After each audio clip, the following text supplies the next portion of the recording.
Hello friends, neighbors, and fellow VEDS. Scottish reviewer here, and it occurred to me recently that while regular Matt has his favorite books list, and the Mad Hatter has talked about some of his favorite movies, I really haven't talked about what my favorite musicals are. I mean, I've talked about some of them, obviously, but I haven't actually given a list of my favorite musicals, and so that's going to change today. In today's video, I'm going to give you my list of my top 10 favorite musicals of all time. Now, let me give some clarifications on this before we get too much deeper into this. First of all, theater is at its heart a live performance. That's what makes it unique. And so I am restricting this list specifically to musicals that I have seen live. There are a lot of musicals that I really love that I've seen movie adaptations of, that I've listened to the cast recording of, and even ones that I've read the script and understand the concept of, but unless I have actually seen a live performance of the musical,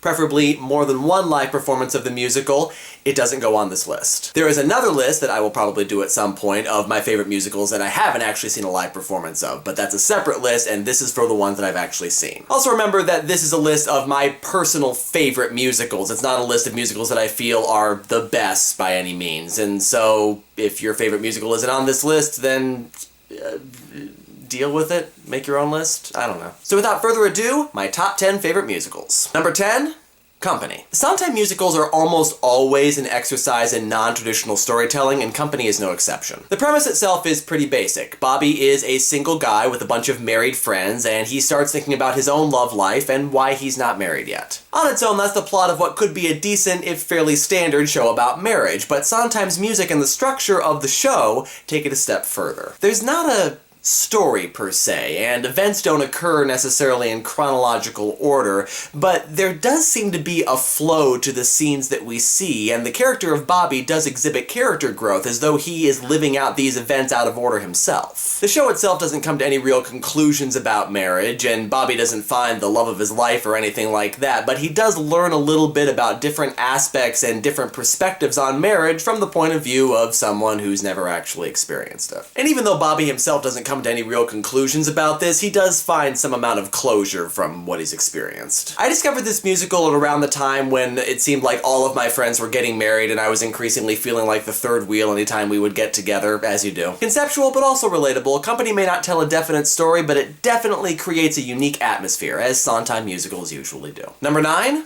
Matilda. So remember that list I talked about earlier of musicals that are my favorite musicals even though I haven't seen them? For a while, this musical was at the very top of that list. Ever since I found out that this musical existed and started listening to the music, I've been wanting to see this musical, and earlier this year, I finally got the chance to do it. And yes, it's everything I could have hoped for from a stage adaptation of Roald Dahl's book. And it is based on the book, not on the Danny DeVito film. Music is very cleverly written and fun to listen to, and there's definitely a lot of whimsy woven into the fabric of this show. The structure and the staging of the show emphasize both the fact that the story revolves very heavily around books and language, but also the fact that this show is itself a story. I love the story within a story that Matilda is telling throughout the musical and how it connects to everything that's going on, showing the power that stories can have in our everyday lives. Now, I've heard some people express disappointment at finally seeing this show, citing a lot of the silliness that occurs in it, but I think these people forget that this is Roald Dahl.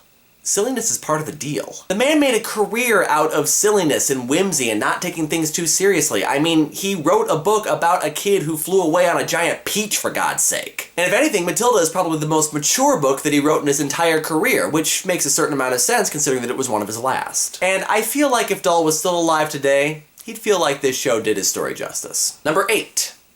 The Fantasticks. Yeah, okay, I've already talked about this show a lot on this channel. You're actually gonna hear that a few times during this list. In fact, I'm pretty sure this musical has come up more on this channel than Godspell has. I've covered 4 songs from it, did a from stage to screen on it, and it was part of my underrated musicals list. So if you want more details on the show itself, you can always go back and watch one of those videos, but I think that this show really started my love for all things surreal and postmodern. The story is a basic enough idea, but again, one that is executed in remarkable fashion. So much of this show is centered around creating a fiction. The wall is a fiction, the circumstances behind the romance are a fiction, Mortimer's various deaths are a fiction, Louisa's and Matt's dreams are a fiction, but in Act 2, all of those fictions get torn down and we see them for what they really are. This is so strongly emphasized with the show being as minimalist as possible, with a mute playing the part of the wall and various other things throughout the show, and El Gallo not just being the creator of the fiction within the story, but the creator of the fiction of the story. It's about as meta as stage can get without just being a show about the writing of the show that you're watching,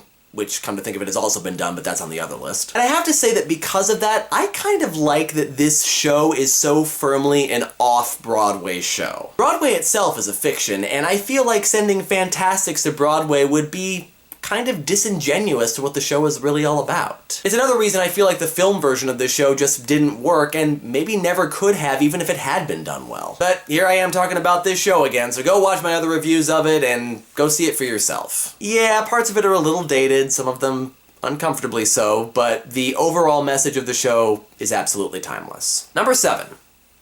1776. Another one that was a From Stage to Screen review a few years ago, and one that I actually had the chance to perform in last year. If you're curious, I was Stephen Hopkins from Rhode Island. 1776 is a musical about America's independence, from the initial resolution from Virginia, to the debate, to the drafting of the Declaration of Independence, to its signing at the end. The show centers around John Adams as he tries desperately to convince his fellow congressional delegates that the American colony should be separate and independent from Great Britain. Unfortunately, his congressional delegates don't like him because he's obnoxious and disliked. The show is very dense, with a lot of dialogue, in fact the longest stretch of musicless dialogue in any musical, and a lot of very rich and complex ideas about what loving one's country really means. But it also has a lot of humor and a very human touch. It shows the Founding Fathers as simple men with faults and flaws just trying to do their best to get a country started. And there's as much in this musical to make you laugh and smile as there is to move you and make you think. It's one of those musicals that came at a time when it was really needed, when contention between the two sides of the political spectrum was high and patriotism was being questioned right and left. Pun intended. Funny thing is, periods like that tend to happen in cycles in this country, and as it happens, the themes of 1776 are just as relevant today as they were in the 1970s.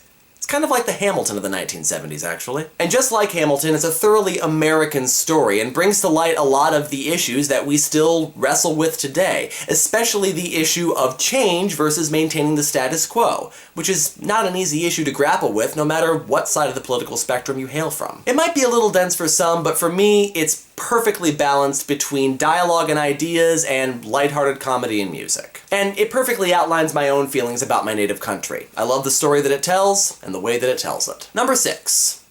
13. I listed this musical as the most underrated musical of all time, and I still feel that way. There's a lot to love about this musical. The characters are fun and enjoyable, the story is engaging and real, the humor is funny, and the music is Jason Robert Brown. But this story is very firmly centered about being for teenagers. It's not just that it has teenage characters or that it calls for teenage actors and musicians. No, this story is specifically geared to address issues that teenagers have to go through. What it's like to grow up, what it's like to lose childhood friends, what it's like to feel alone or be bullied, and how difficult being an adolescent can really be. The show starts out as kind of a typical Disney TV channel movie type thing, with the kid moving from the city out to the Midwest and trying to fit in and make friends and get his parents to get back together and stuff like that. But it definitely doesn't have a Disney TV show movie conclusion. In fact, they make a joke to that effect at some point. The ending is like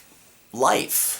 Sometimes bad things happen. Sometimes a bully gets his or her own way. Sometimes you get hurt and you move on. Because it's all temporary. And it's a message that teenagers really need to hear, especially as they're being inundated with all this Disney Channel stuff where everything works out all right in the end, because sometimes it just doesn't. And it can leave kids feeling disillusioned. 13 shows that, yeah, sometimes life sucks, and sometimes you don't get your own way, but it's okay, and life goes on. It's really sad and frustrating to me had such a short life on Broadway, and seemingly for no other reason other than it being a kid's show. This is an important show for teenagers because it gets down on their level without condescending to them, which is a distinction that a lot of adults can't grasp. It's an important show, and I hope that it's enjoying a healthy life in amateur theater. Number 5. Godspell. I mean, I almost really don't even need to talk about this one anymore because I've talked about it so much already, but yeah, I like Godspell. To me, this is the show that best represents my relationship with my faith. All the lessons I believe in are there, the story that I like is there, but it doesn't ask you to believe in anything that's unbelievable. It doesn't ask you to believe that Jesus is a divine figure. It doesn't ask you to believe that he rose from the dead. It doesn't ask you to believe in a virgin birth. It doesn't tell you that these things aren't true, but it doesn't require you to believe in them in order to get something out of the story. This is partly because the show itself is a suspension of reality, but it's also because Jesus and the other characters are portrayed as fully human, if a little abstract. I like that there's no spin on the scripture, that it's almost word for word from the Bible, although a different translation other than King James would have been nice, so that each production can approach it a little bit differently and show the gospel as it is meant to them. And I also like that they specifically base this on the Gospel of Matthew, which shows Jesus as an extraordinary human being and not as a divine figure. Matthew also talks quite a bit about the prophets and what they foretold about what was going to happen, giving the sense that everything that we see was supposed to happen, that it had to happen, which is appropriate enough for this show. The show is very open and there are going to be individual deviations from the original script, but every production is going to end the same. Jesus dies. Spoiler alert. He dies and his disciples go their separate ways, changed people. I stand by my statement that this musical really isn't about religion or Christianity or really even Jesus, but about bringing people together and helping them to become better people. And in that sense, it's universal, no matter what you believe. Number 4. The 25th Annual Putnam County Spelling Bee. Another one from my underrated musicals list, but not one that I've talked about a whole lot. This is actually the only musical that I've seen on Broadway, and I'm really glad I did because it was a tremendous experience. The show is about the 25th Annual Putnam County Spelling Bee, but it also is the 25th Annual Putnam County Spelling Bee. So in the original production, the stage was designed to feel like you're sitting in a high school gym with incredibly good acoustics, thankfully. And the whole script is framed like it is actually the spelling bee itself, and they even call members of the audience up to participate in the bee. But just like any good musical, it also breaks away from the main plot and gives us a glimpse into these characters, what they're going through, who they are, and how they're dealing with this point in their adolescence. And this is where the heart of the show really lies, because the 6 participants in the spelling bee represent a variety of temperaments and personalities among intelligent kids, based on, at least partially, how they were raised. This is a musical that anyone who plans on doing anything and working with children, and by extension working with their parents, should really watch. Of course, the musical is also very funny and clever, and people appreciate it for that, but there's a deeper meaning to this musical that I think a lot of people don't grasp. The environment a child lives in does affect how they turn out, and intelligence is not always immediately obvious. All the superficial stuff is great. The structure is great, and the humor is great, and the music is great. But once you dig deeper into this musical, you find that there is a lot there to see. Number 3, Children of Eden. The other biblically based musical on this list, also with music by Stephen Schwartz, Children of Eden is based on the book of Genesis, starting with the story of creation and Adam and Eve, and ending with the story of Noah and the flood. And just like Godspell, it goes beyond the confines of its subject matter, though in a far less abstract way.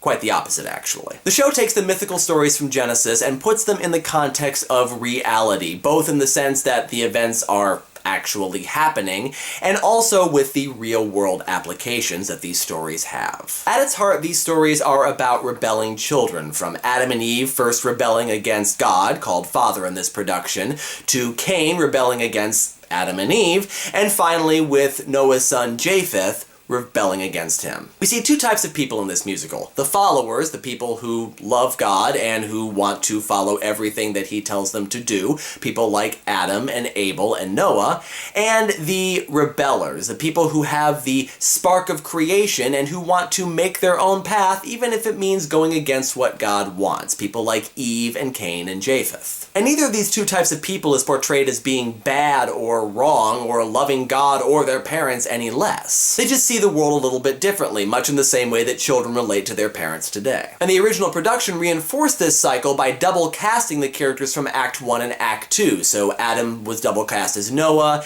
Cain was double cast as Japheth, and like that. It's another example of a show taking a story that is so firmly ingrained in our collective culture and consciousness and looking at it from a new perspective that is at once fresh and universal. Number 2. The Secret Garden. Every time I see this musical, I adore it a little bit more, and last year I actually got the opportunity to be musical director for the spring version, which is kind of like a simplified version for younger performers, like Broadway Junior, except actually, good. Now, while the spring version does maintain the integrity and the intelligence of the original material, and it is overall a good show, it did leave me yearning for the full version. This is another show I've talked about a fair amount, mostly in my books versus movies versus musicals review with the pretentious director, aka my sister, but I think what I really like about this show is the atmosphere that it creates. Ultimately, this show is about a bunch of characters who are haunted by something or someone, and this becomes true in a literal sense in this show as the dead characters walk around and interact, at least to a point, with the live ones. This show represents a really good balance between the literal and the abstract. There's definitely a lot about this show that is firmly rooted in reality, but there's also a lot about this show that's very symbolic as well. It's kind of like Frances Hodgson Burnett's own philosophy on magic in that way. It doesn't have to be magic in a literal sense, it's just another way of looking at our ordinary lives in an extraordinary way. The characters, the story, the music, the message, the symbolism, to me, this is about as close to perfect as a musical can get. It just does everything right. And my number 1 favorite musical of all time, Into the Woods. So yes, if you weren't aware, Into the Woods is my favorite musical of all time, in spite of the fact that I really haven't talked about it that much on this channel, although on that front, stay tuned. But this is the first musical I ever remember watching, wearing out the VHS tape that my parents used to record the Broadway production and when they aired it on PBS. It's another musical from Stephen Sondheim, taking the fairy tales of Cinderella, Little Red Riding Hood, Jack and the Beanstalk, and Rapunzel, and weaving them together with a fairy tale-like story about this baker and his wife who are trying to lift a spell that was placed on them that keeps them from having a child. The musical does a great job of digging into the heart of these stories and making them relevant for audiences today, and the characters do get their happily ever after at the end of Act 1. Act 2, however, shows what happens after the happily ever after and shows the characters trying to deal with the consequences of their actions. Jack stealing from and killing a giant, both Cinderella and Rapunzel marrying princes that they barely know. We see these characters suddenly having to deal with the fact that they just jumped headlong into a situation without really thinking it through. The musical points out that fairy tales often reward characters that only think of their own short-term happiness without considering long-term consequences. Because of this, though Act 1 and Act 2 end with the same song musically, they're both singing very different, even contradictory messages. Which is pretty true to life as we face our own consequences from our previous actions. And because it's Sondheim, there's even a little bit of a postmodern flair in there too, as the characters suddenly become aware of the narrator, who's been telling their story all through Act 1, and decide they need to kill him at the beginning of Act 2. This musical has everything that I love. Sondheim, fairy tales, great character arcs, humor, drama, and a little bit of meta self-awareness thrown in for good measure. What's not to love? And that concludes my top 10 favorite musicals. Please tell me what your favorite musicals are in the comments, and until next time, friends, neighbors, and fellow VEDSies, I'll see you later.